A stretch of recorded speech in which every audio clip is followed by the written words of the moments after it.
Good day mga kadudong! For today's video is the soft opening of the reading camp here at Langka Elementary School mga kadudong. As parent or guardian, we are witnessing mga kadudong sa pag-open sa ilang camp mga kadudong. So this time, itor sa tamo sa ilahang reading camp mga kadudong. So please watch this.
Soft opening man karon, of course na ay program mga kadudong para sa opening sa ilahang reading camp mga kadudong. Gitambungan na sa mga teachers, siyempre present ng teachers, of course mga parents, and the important is na jud ang mga estudyante mga kadudong kay kani nga project is para jud ni sa mga bata nga gusto mubasa, mahilig magbasa o gusto makatuon mubasa, which is pwede na sila manhi diri pay naay mga books sa mga available ug mga basahon ipangbutang diri sulod sa reading camp mga kadudong.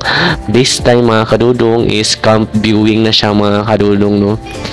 I-view na sa mga teachers and visitors ang sulod sa atuang camp mga kadudong. After that ba kadudong is napud sila awarding mga kadudong kay kanang per camp mga kadudong is na ay mga nakadesignated na mga teachers para sa ilahang masyad ko ano lang mga kadudong competition sa ilang kinsay makadawag sa ilahang decorations.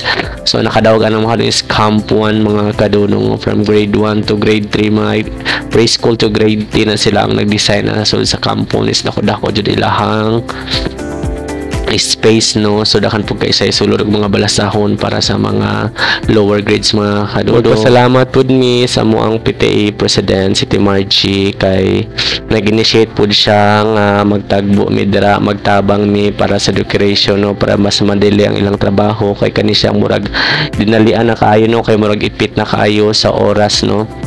So ning anha jud ning tabang may para sa ilaha mga kadudong, and the end of the day successful ang soft opening mga kadudong sa ilahang reading hub or reading camp mga kadudong.